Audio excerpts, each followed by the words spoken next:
Bismillahirrahmanirrahim. Assalamualaikum warahmatullahi wabarakatuh.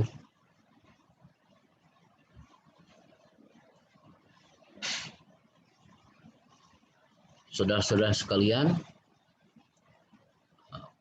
perkuliahan filsafat umum pertemuan ketiga, kita mulai dengan Bismillahirrahmanirrahim bersama-sama. Bismillahirrahmanirrahim. Allahumma akhrizna min dulumatil wahmi wa akrimna binuril fahmi wabtah alaina bima'arifatil ilmi wa hassin akhlaqana bil hilmi wa sahilana abwaaba fadlika birahmatika ya arhamar rahimin. Mudah-mudahan kita dianugerahi kepahaman ya, cahaya ilmu dan ilmunya itu sendiri yang bermanfaat. Amin. Nah, pertemuan ketiga ini akan kita pelajari bersama mengenai sistematika filsafat. Sistematika filsafat itu ruang filsafat yang nantinya terdiri dari metafisik, ya, metafisik umum, ontologi, metafisik khusus, teologi, kosmologi, antropologi, kemudian epistemologi meliputi teori kebenaran, teori pengetahuan, dan logika, serta aksiologi ya, itu yang mencakup etika dan estetika.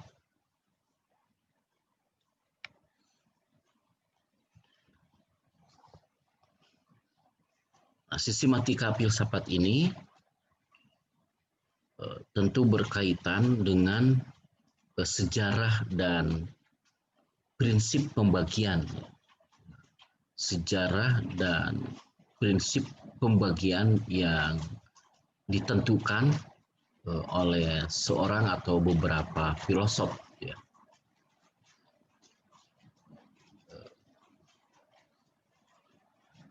Sejarah itu menunjukkan bahwa sistematika itu mempunyai benih, ya, benih,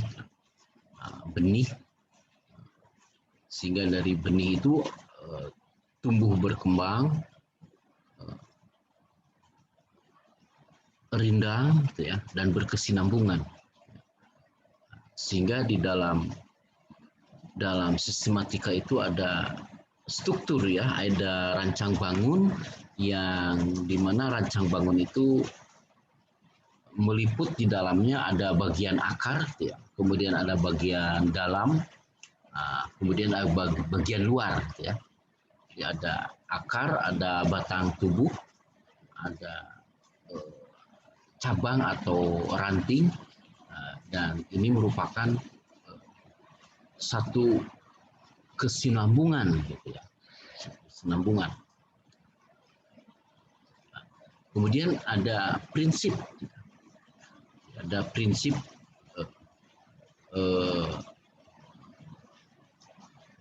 pembagian yang ditetapkan atau digariskan oleh seorang atau beberapa para filosof. Nah, karena itu membicarakan tentang sistematika filsafat, ya, ini kita akan bertolak terlebih dahulu bahwa filsafat itu bersentuhan dengan aliran, dengan madhab, ya, dengan madhab tentang alam semesta, manusia, dan Tuhan atau realitas ilahi. Ya. Jadi, filsafat membahas segala yang ada dan mungkin ada. Ya. Nah, ini segala yang ada dan mungkin ada ini merupakan objek material atau isi yang dikupas, isi yang dipelajari, gitu ya, dipelajari. Nah, tentu sistematika ini memang bertautan erat dengan objek material dari filsafat itu sendiri. Nah, objek material filsafat ini membahas segala yang ada dan mungkin ada, ya, yang dibahas secara universal, radikal, dan sistematis. Nah, universal dan radikal ini serta sistematis merupakan objek formalnya, ya, sudut pandangnya atau pendekatan di dalam membahas, mengupas mengenai segala yang ada dan mungkin ada itu sebagai objek formal, ya.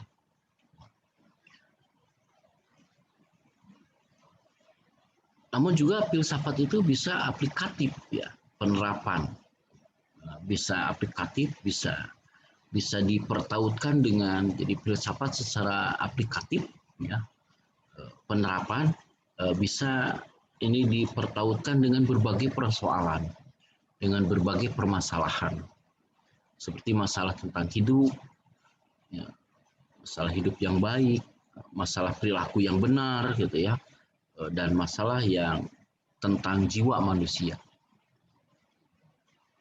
Nah, dalam kenyataannya para filosof besar sepanjang zaman, mereka secara serius berpikir tentang prinsip-prinsip dasar realitas, esensi manusia, hakikat hukum, ya, agama, ilmu pengetahuan, teknologi, kebudayaan, dan sebagainya.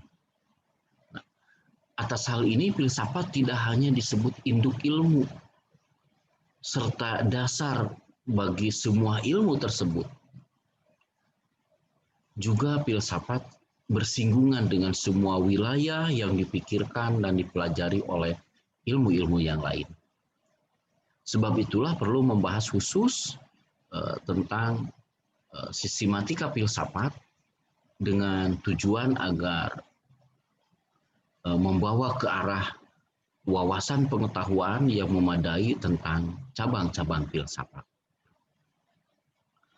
Nah, sistematika filsafat berlainan dengan aliran-aliran filsafat, di mana sistematika filsafat mengemukakan cabang-cabang filsafat yang masing-masing memiliki batas wilayah pengkajiannya sendiri.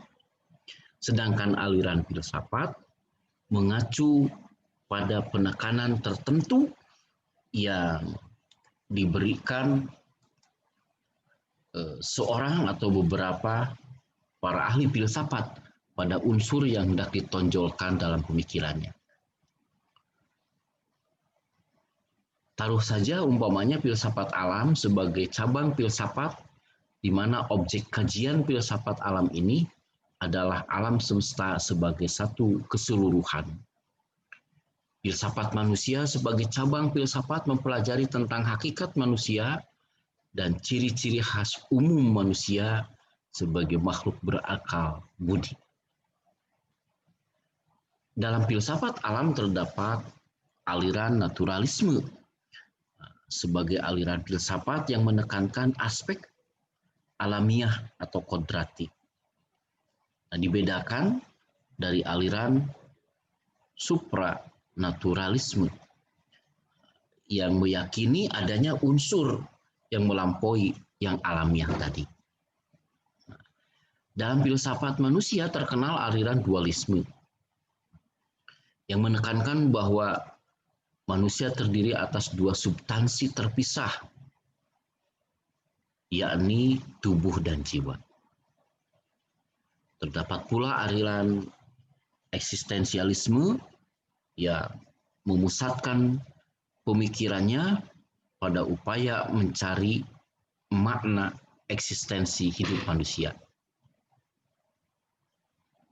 Nah, filsafat, ya, dasar pengelompokan cabang-cabang filsafat, ini dasarnya satu nanti bahwa cabang-cabang itu adalah berbeda satu sama lain.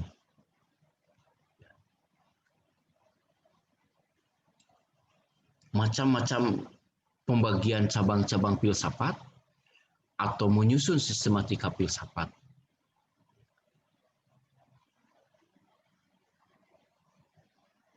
Nah, dasar pengelompokan cabang-cabang filsafat ini tidak dapat dilepaskan gitu ya dari batasan atau batasan objek pembahasan yang dikaji oleh filsafat itu.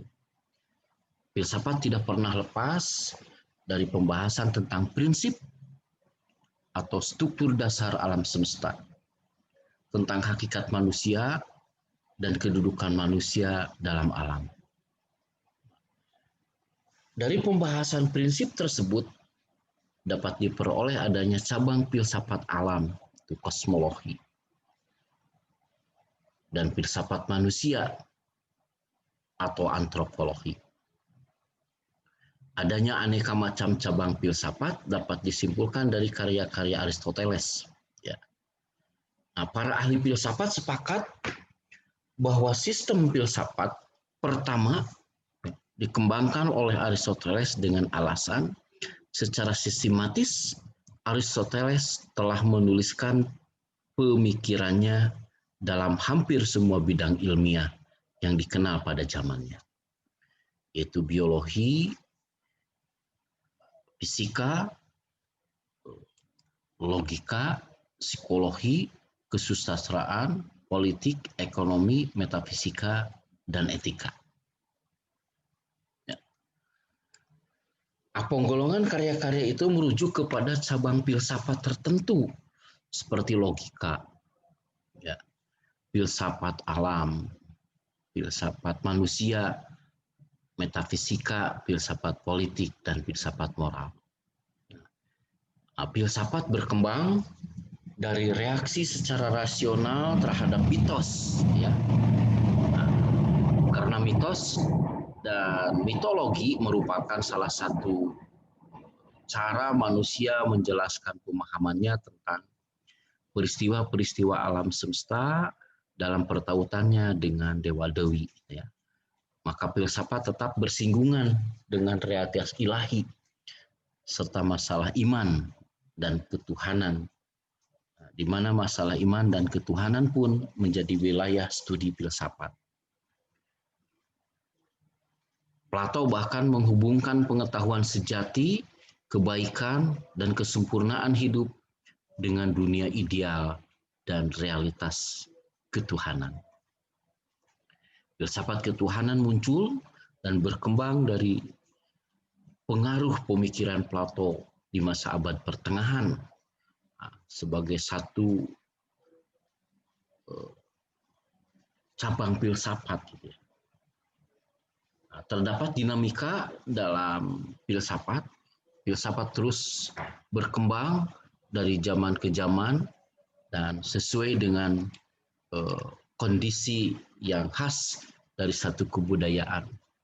Seperti ciri khas dari filsafat di abad pertengahan ialah pengumpulan tentang pertautan, pergumulan tentang pertautan antara iman dan rasio, teologi dan filsafat atau ilmu pengetahuan. Iman dan teknologi diunggulkan atas rasio dan filsafat sehingga dikenal ada yang disebut filsafat sebagai hamba atau instrumen bagi agama. Nah, di zaman sekarang yang lebih sekuler tentu saja filsafat tidak lagi banyak dipengaruhi oleh iman dan teknologi, melainkan oleh ciri khas masa sekarang yaitu ilmu pengetahuan dan teknologi. Kajian filsafat di masa kita ini tidak mungkin tidak dipengaruhi oleh ilmu pengetahuan dan teknologi serta pengaruhnya ya pada kehidupan manusia.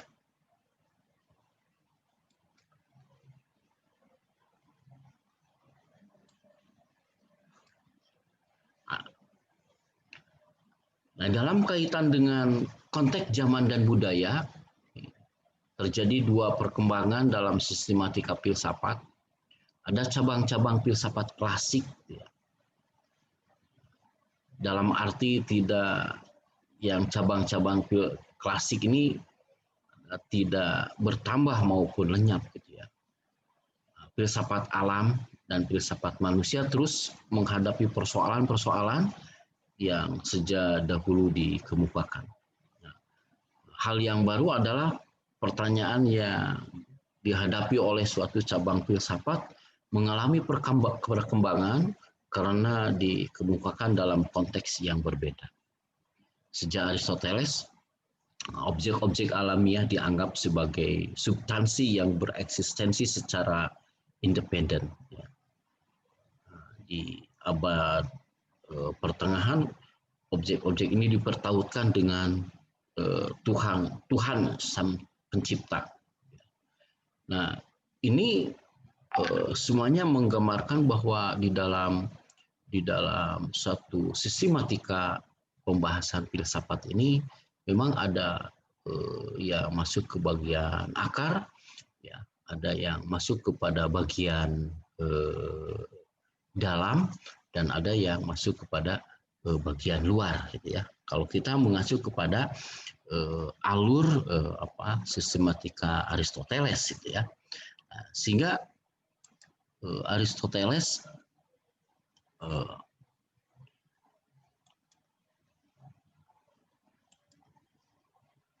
membagi, gitu ya, bidang filsafat atau memasukkan ke bidang filsafat itu ada satu logika, gitu ya. Logika, yang kedua estetika, yang ketiga psikologi, filsafat politik itu masuk kepada bidang filsafat, fisika, dan matematik.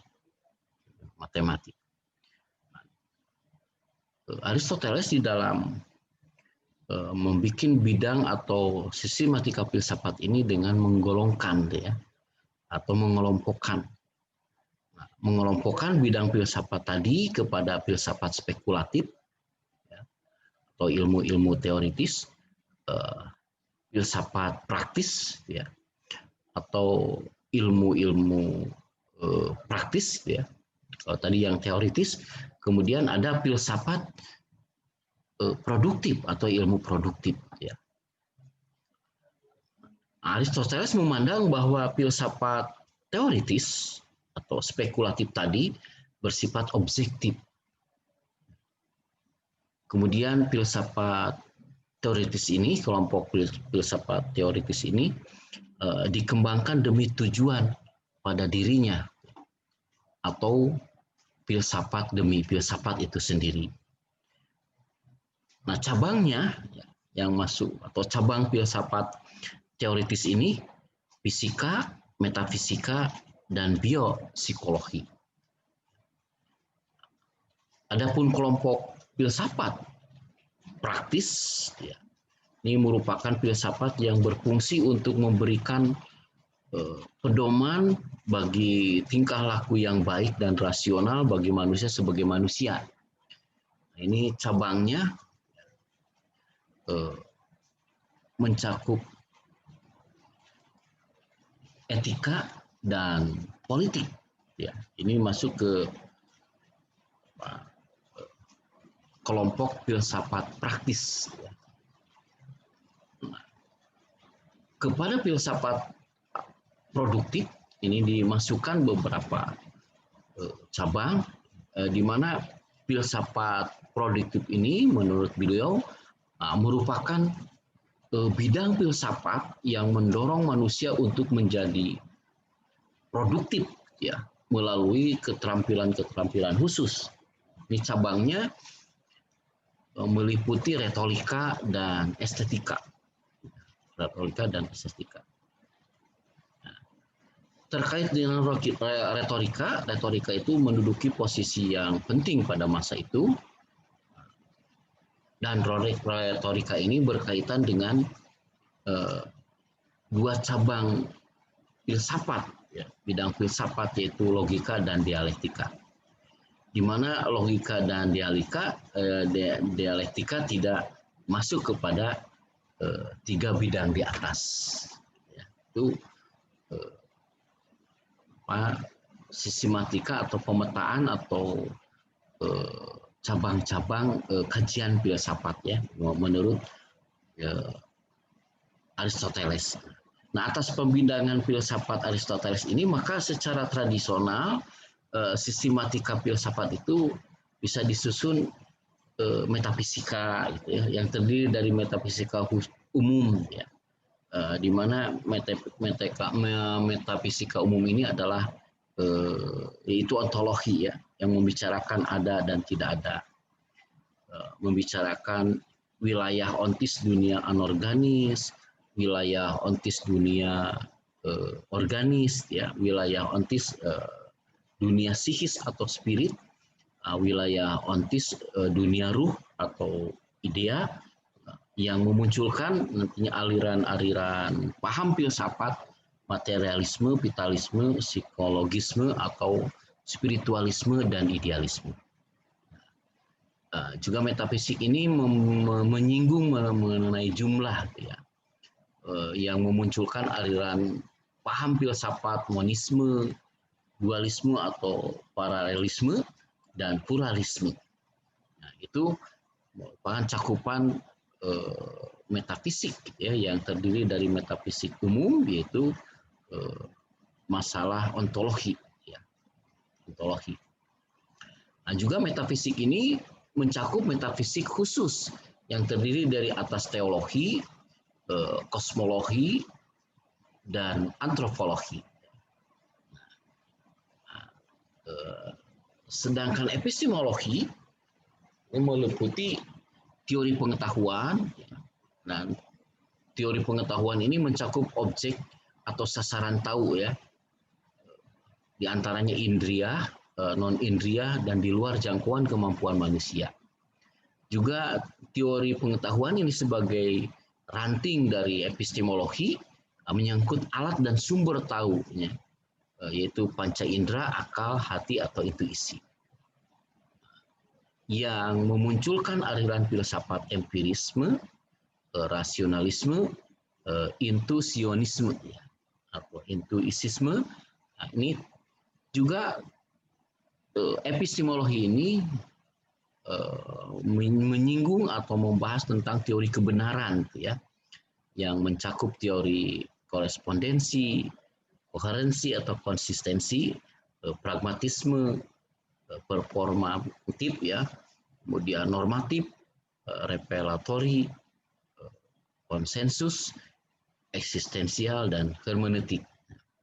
Nah, juga epistemologi ini adalah menyinggung atau membahas tentang logika, ya, yang meliputi pengertian, putusan, atau keputusan, dan penuturan. Ya, nantinya itu menjadi pembahasan filsafat. Dan aksiologi mencakup bahasan mengenai etika dan estetika. Nah, ada yang lain, ya, menguatkan bidang filsafat itu logika, ya. Kemudian filsafat pertama ontologi, teologi, kosmologi, psikologi rasional, etika, dan teori pengetahuan. Ini logika di posisi pertama sebab sejarah bahwa filsafat ini kan mengandalkan logos, ya, yaitu mengandalkan akal budi tanpa bantuan dari mitos, ya. Sehingga dari logika ini memunculkan filsafat pertama. Nah, filsafat pertama itu hampir dekat, ya, dengan metafisik. Kemudian dari filsafat pertama ini bisa diturunkan menjadi ontologi, ya, ontologi kepada teologi, turunkan lagi ke kosmologi, turunkan kepada psikologi rasional, kemudian etika, dan teori pengetahuan, ya. Nah, ini merupakan pemetaan atau bidang garapan pembahasan filsafat, ya. Nah, sedangkan yang lain juga mengemukakan bahwa ada beberapa bidang filsafat, tapi dengan penjelasan itu melalui ada yang masuk kepada lingkaran pertama yang disebut lingkaran dalam, ada yang masuk kepada lingkaran tengah, ya, ada ke lingkaran luar, ya, lingkaran luar. Nah, ini Yang masuk kepada lingkaran dalam itu metafisika, epistemologi, dan logika. Ini lingkaran tengah, ya, terdiri atas filsafat pengetahuan, filsafat pikiran, filsafat moral atau etika, dan filsafat bahasa. Dan ada yang masuk ke lingkaran luar, yaitu filsafat matematika, filsafat politik, filsafat ketuhanan, filsafat sosial, filsafat keindahan, filsafat hukum, filsafat pendidikan, filsafat agama, dan lain-lain. Nah, yang kontemporer ya, bahwa inti dari peta atau pemetaan pembahasan atau kajian filsafat itu terdiri dari bagian besar ya, 3 bagian besar atau 3 bagian atau 3 cabang besar gitu ya. Yaitu satu ontologi, kedua adalah epistemologi, yang ketiga adalah aksiologi. Nah, ini ontologi diantaranya membahas mengenai metafisik gitu ya. Jadi beda dengan yang tradisional di atas tadi.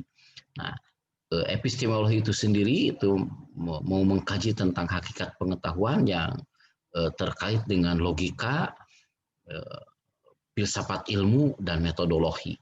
Dan aksiologi itu sendiri adalah membahas tentang nilai baik pengertian etis maupun estetis. Nah, kemudian ada pendekatan lain ya di dalam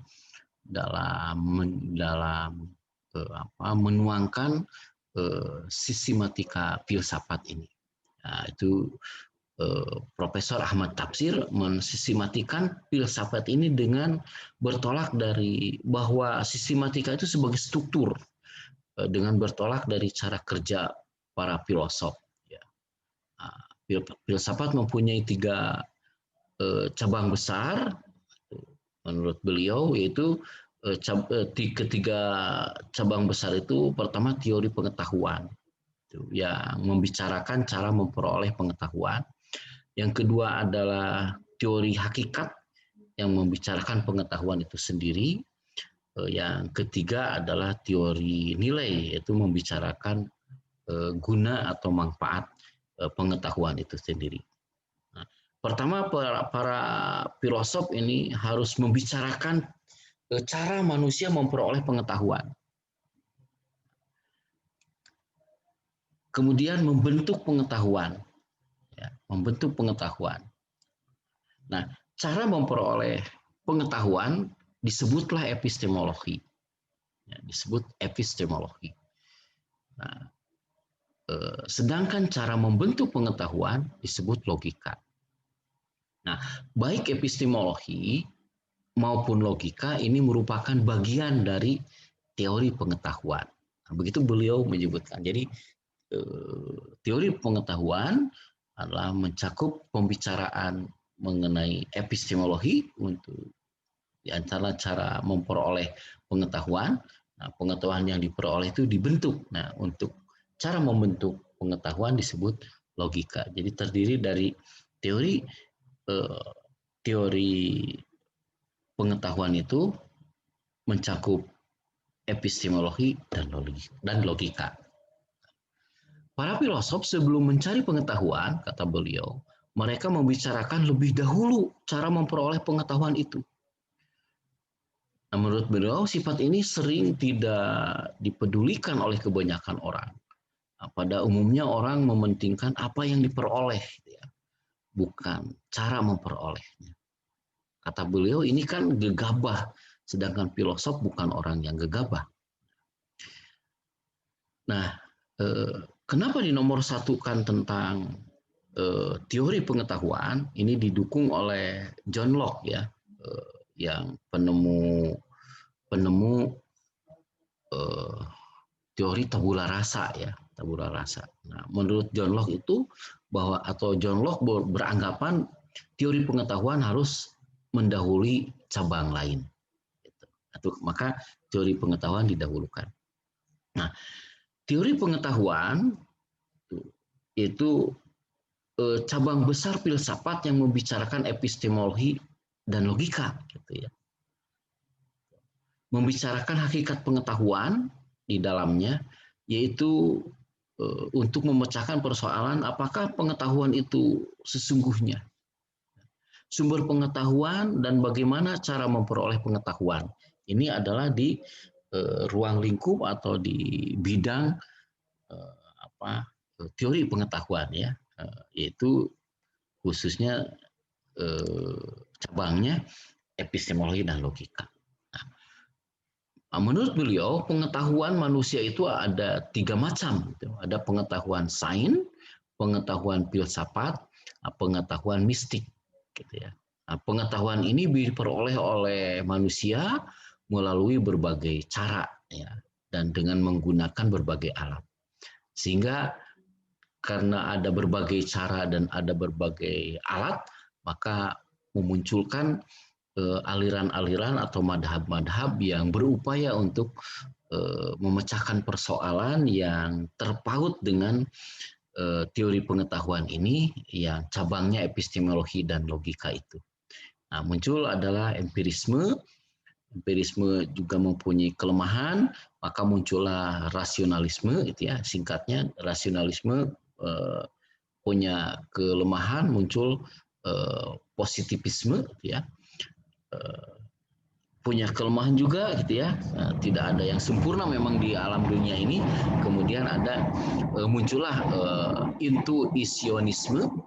Dan intuisionisme ini adalah agak berlainan ya, berbeda dengan iluminasionisme yang digagas atau tokohnya adalah Mula Sadra. Nah, ini logika, kata beliau, adalah cabang filsafat yang telah dikembangkan oleh Aristoteles. Di mana logika ini membicarakan norma-norma berpikir benar agar diperoleh dan terbentuk pengetahuan yang benar. Ya. Nah, logika terdiri dari logika formal, ini masih pembahasan teori pengetahuan ya. Cabangnya diantaranya logika itu. Nah, logika yang kita ada di cabang itu ada logika formal, ada logika material, gitu ya. Membicarakan pengertian, ya, pengertian nanti yang bersinggungan nanti dengan definisi, gitu ya, putusan, ya, nanti dengan proposisi, kemudian ada penuturan. Nah, juga di logika ini adalah diketemukan ada prinsip ya, ada prinsip identitatis, ya, prinsip yang bahwa sesuatu itu identik dengan dirinya sendiri, gitu ya. A adalah A, ya, tidak pernah B. Boleh saja umpamanya A itu B selama ada reasoning yang menunjukkan bahwa A itu adalah B. Ya.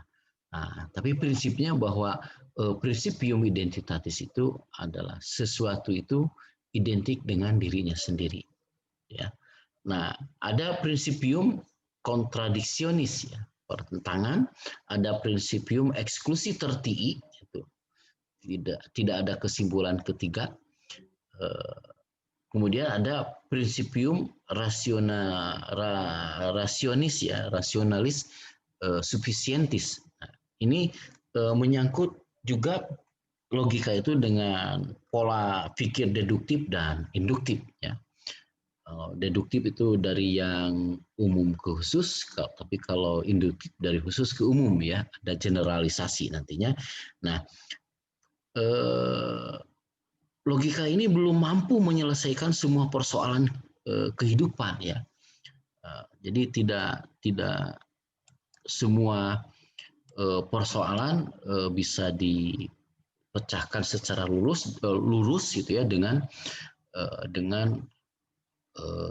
kaidah-kaidah logika. Gitu. Maka diperlukanlah metode dialektika. Plato mengakui bahwa masalah manusia tidak dapat seluruhnya diselesaikan melalui cara lurus yang diajarkan oleh logika. Masalah-masalah begini adalah diselesaikan oleh dialektika. Plato menyebutnya dialog, gitu ya. Nah, dialektika ini sejajar dengan logika, tapi bukan bagian dari logika. Tekniknya berbeda ya, sifat masalah yang dihadapinya berbeda. Dialektika ini tidak menyangkal ya keunggulan logika Aristoteles. Ya. Dialektika diperlukan karena banyak masalah yang dihadapi manusia yang tidak dapat diselesaikan oleh logika. Memang Aristoteles kurang meyakini ya kekuatan dialektika karena tekniknya kurang kuat. Gitu. Di mana kurang kuatnya? Sebab bila Aristoteles kita ikuti, ya, bagaimana kita menyelesaikan masalah yang tidak dapat diselesaikan oleh logika. Gitu ya. Nah ini lemahnya di mana? Lemahnya itu bahwa Hegel mengakui keabsahan penggunaan dialektika. Logika mengatakan tidak ada kebenaran ketiga kan gitu ya. Tidak ada kebenaran ketiga. Nah, sedangkan dialektika itu sendiri, ya, tidak ada dialektika itu sendiri melihat adanya permasalahan yang penyelesaiannya justru harus berupa jalan tengah, gitu ya, jalan tengah. Nah, untuk menyelesaikan persoalan tadi bekerja pada tesis dan antitesis menuju sintesis. Nah, kata sintesis inilah ya yang menunjukkan jalan tengah. Gitu ya, itu kelemahan menurut Aristoteles. Nah, jadi kata sintesis ini menunjukkan jalan tengah. Jadi tidak sama dengan logika. Dialektika menggunakan tesis, antitesis, sintesis. Nah, itu ya sekitar nanti peta pembicaraan filsafat atau sistematika filsafat. Terdiri dari teori pengetahuan yang meliput di dalamnya adalah epistemologi dan logika. Nah, masuk di dalamnya juga adalah include dialektika, walaupun dialektika bukan bagian dari filsafat itu sendiri. Nah, dari sanalah memunculkan berbagai teori ya yang berkaitan dengan hakikat ilmu itu sendiri. Nah, yang kedua terdiri dari teori hakikat.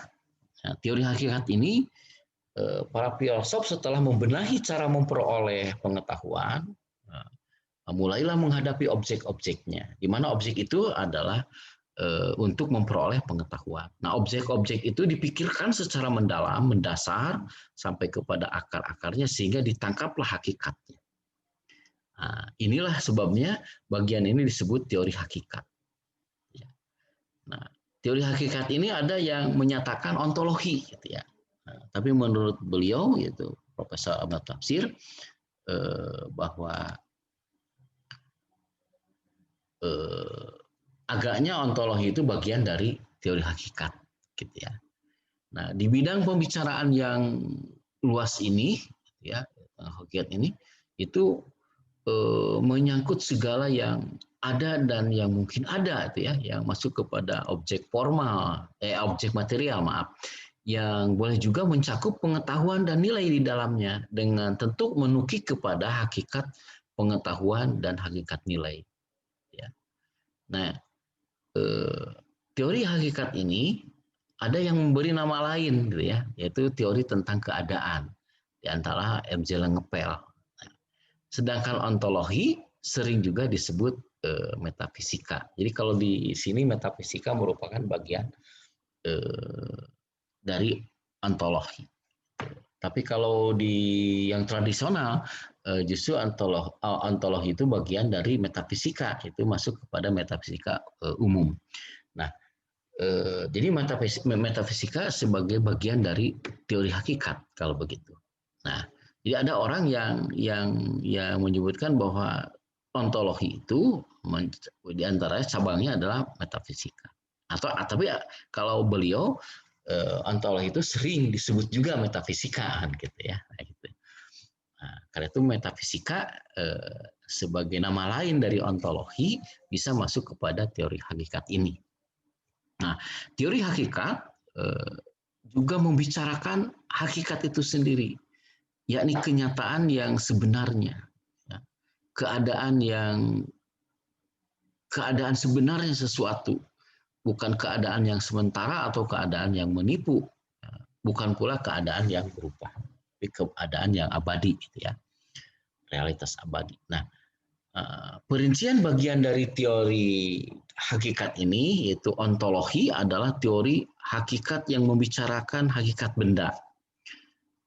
Kemudian kosmologi membicarakan hakikat asal, ya, hakikat susunan, hakikat berada, juga hakikat tujuan kosmos atau alam besar.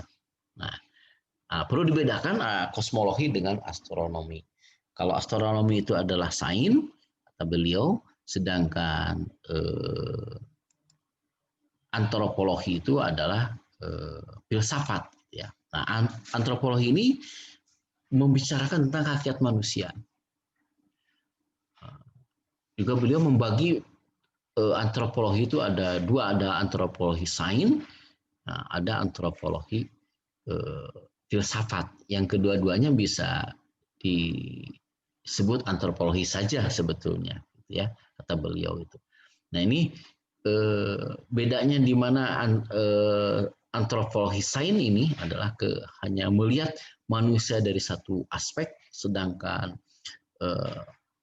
antropologi filsafi atau filsafat ini adalah mencakup tentang secara integral seluruh manusia secara utuh, ya, secara utuh dan menyeluruh, ya. Nah, ini menuntun untuk pemecahan apa manusia itu, ya, apa dan dari mana asalnya manusia itu, apa akhir atau tujuan manusia itu. Nah, ini tentu nanti memunculkan berbagai aliran, tapi tadi disebutkan di atas bahwa aliran filsafat beda dengan dengan sistematika filsafat, di mana aliran ini ada satu penonjolan, ya, seperti umpamanya paham filsafat materialisme dan idealisme yang menjawab tentang persoalan hakikat manusia itu. Nah, juga teori hakikat ini mencakup teodici, ya, teodicia. Itu yang membahas hakikat Tuhan yang sering juga disebut teologi. Namun teologi sering digunakan untuk filsafat agama. Nah, karena itu teodici ya ini adalah membicarakan Tuhan dari segi pikiran. Ya, Tuhan itu dari segi pikiran, atau Tuhan bisa merupakan ciptaan pikiran.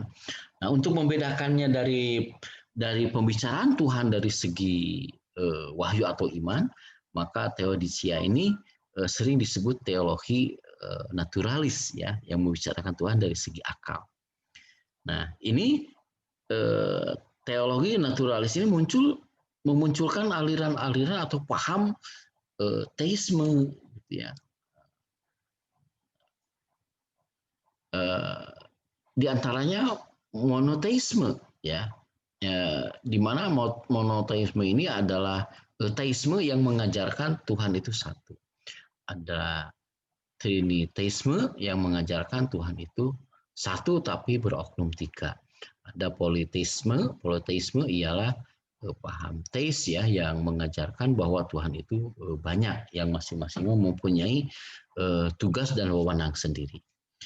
Ada juga nanti berkaitan dengan panteisme, itu, ya. Ini teori disebut teologi atau tadi teologi naturalis ini. Nah, ini mengajarkan bahwa antara Tuhan dan alam tidak ada jarak. Tuhan itu alam ini. Seorang filosof menyebutkan alam yang menjadikan dan alam yang dijadikan. Nah, ada panenteisme yang mengajarkan bahwa Tuhan adalah kesadaran jagat raya. Paham ini tidak menyatukan Tuhan dengan alam seperti pada panteisme. Nah, kemudian muncul aliran ateisme, ya. Nah, ateisme ini adalah isme atau ajaran yang mengajarkan bahwa Tuhan itu tidak ada, ya. Ateisme adalah anak materialisme, ya. Juga ada aliran agnostisisme. adalah paham ketuhanan yang terletak antara teisme dan ateisme ya. Jadi tidak jelas apa teisme atau teisme bertuhan atau tidak bertuhan. Ini buram ya, tidak jelas. Filsafat agama, filsafat hukum, filsafat pendidikan dan lain-lain. Nah, ini masuk kepada wilayah pembicaraan teori hakikat gitu ya, yang mencakup di dalamnya mengenai filsafat ketuhanan gitu ya. Nah, teori hakikat ini cabangnya banyak sekali kalau begitu ya, kata beliau, banyak sekali, termasuk filsafat sejarah di dalamnya, filsafat administrasi dan lain-lain ya. Nah, dari ontologi yang menjawab pertanyaan apa sebenarnya realitas benda-benda itu, apakah sesuai dengan penampakannya atau sesuatu yang tersembunyi atau yang bersembunyi di balik penampakan itu. Nah, ini untuk memecahkan persoalan ini atau pertanyaan ini muncul aliran atau filsafat materialisme, idealisme, dualisme, skeptisisme, agnostisisme, yaitu menjawab pertanyaan-pertanyaan tersebut. Nah, kemudian yang terakhir, sistematika yang diajukan oleh Profesor Ahmad Tafsir ini adalah teori nilai yang mencakup di dalamnya mencakup etika, di mana etika itu membicarakan baik buruk perbuatan manusia. Etika itu tentang nilai baik buruk, misalnya dalam Islam menjadi 5 kategori ya. Ada, kata menurut beliau, ada baik sekali, baik, netral, buruk, buruk sekali, wajib, sunnah, mubah, makruh, haram ya, yang ditentukan oleh Tuhan, yaitu Allah Subhanahu wa Ta'ala. Ada juga aliran hedonisme, itu baik bila mengandung kenikmatan, kepuasan ya bagi manusia. Ada vitalisme, baik buruk itu ditentukan oleh adanya tidak adanya kekuatan hidup yang dikandung oleh atau dikandung objek yang dinilai. Ini bertautan dengan etika, ada yang utilitarianisme ya, di mana yang baik ialah yang berguna. Ini terbagi dua, ada yang pribadi, ada yang sosial. Kemudian ada pragmatisme, ya ini agak berbeda nanti dengan utilitarianisme itu, yaitu yang baik adalah yang berguna secara praktis dalam kehidupan. Ya. Nah, estetik ini berbicara indah tidak indah ya, pada seni tentu. Ini ada yang cenderung subjektif, ya. Ada yang masuk kepada teori lama bersifat metafisik, ada masuk ke teori modern adalah lebih psikologis ya. Nah, ini Plato menyatakan keindahan adalah realitas yang sungguh-sungguh, suatu hakikat yang abadi, tidak berubah, harmoni, proporsi, dan simetris. Simetri adalah yang membentuk satu keindahan. Ia tetap berpendapat bahwa ada unsur metafisis di dalam keindahan itu. Keindahan suatu objek bukan berasal dari objek itu. Keindahan menyertai objek tersebut. Plotinus menyatakan keindahan adalah pancaran ilahi. Bila ilahi memancarkan dirinya atau memancarkan sinarnya, maka itulah keindahan. Seniman adalah orang yang tajam daya tangkapnya, yang dapat menangkap sinar ilahi tersebut. Dalam Islam, innallaha jamil yuhibbul jamal. Sungguh Allah maha indah. Dia menyukai keindahan. Kan menyatakan jiwa memiliki indera ketiga di atas pikiran dan kemauan, yaitu indera rasa. Ia mampu menikmati keindahan tanpa kepentingan. Indah terletak di luar objek. Demikian Plato. Terletak pada subjek, yaitu menilai. Objek tidak menentu, kan menandaskan. Indah itu sifat objek. Nilai berada di objek, tetapi perasaan itu masih tetap bersih pada objek itu.